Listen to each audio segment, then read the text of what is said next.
And listen to this. We have Kansas against Duke, both undefeated next week.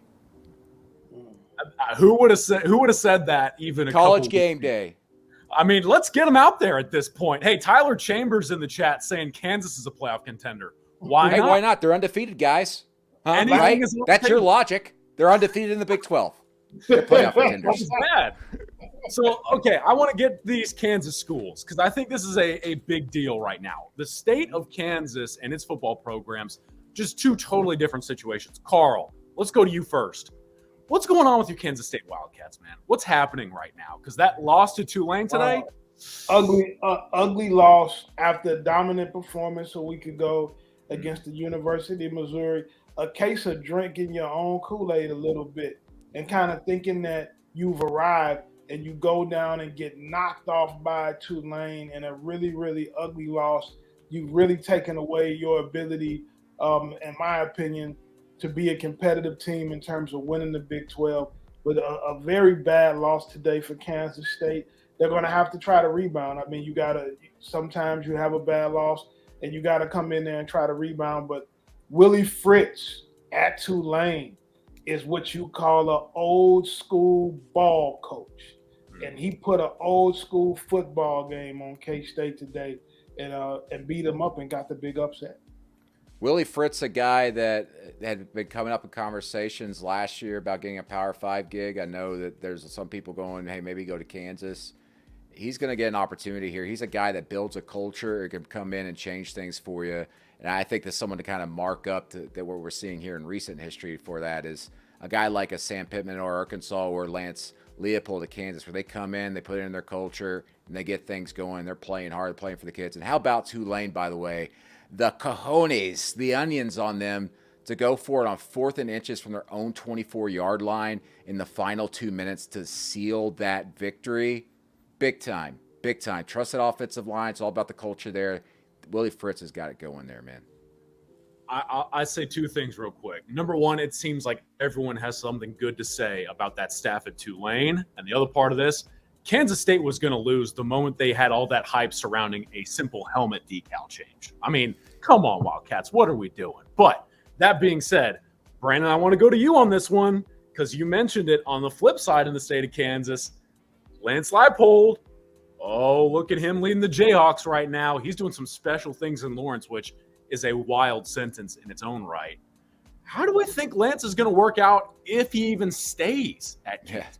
Well, transfer portal is just using it perfectly there. There's a handful of coaches who have just absolutely done a fantastic job with the transfer portal. He's one of them. And then obviously what they've been doing at Michigan State the last couple of years is led Mel Tucker to the huge contract that he certainly deserves.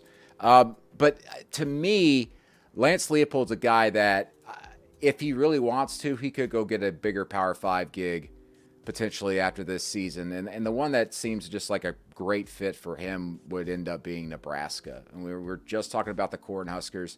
They're not going to beat – listen, the Cornhuskers are going to go out and try probably get a big name. But Trev Alberts, the AD there, alum there, he has said over and over again, we can't live in the past. We're not going to be what we were in the past. We're not going to run I formation and just beat everybody because we don't turn the ball over anymore.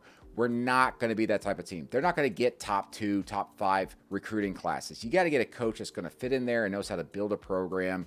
Lance Leipold, to me, is that guy that you can bring in and have some success by year 2, and then in year 3, be able to build off of that. Because whoever goes into Nebraska, they're not going to have success right away. They got to have someone to build it up. And Lance and what he's doing at Kansas here in year 2 is a perfect encapsulation of how you kind of build a program going up. Lance Leipold is a winner.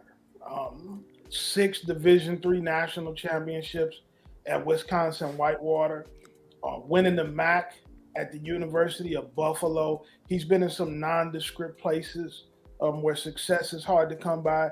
Goes into Kansas, and here's a situation where every year when coaches are hired, you hear the AD and the president say they want to win the press conference. We got to win the press conference. We want the sexiest offensive coordinator. We want the biggest name. We want the biggest name guy off the biggest staff. But is there any value placed on actually winning on Saturdays? There's so many of these programs that end up in bad situations because instead of focusing on getting the guy that they need that fits their program, that fits their culture, their identity, and who they want to be, they go out and look for the flashiest name. They have no success.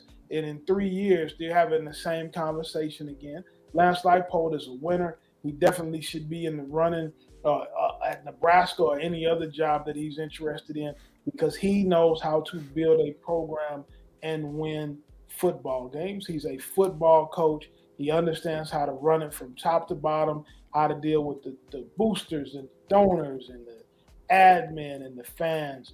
And look at what he's doing at the University of Kansas. Nobody was expecting them to be 3-0 at this point in the season, because that's just something that the Kansas Jayhawks don't do in football.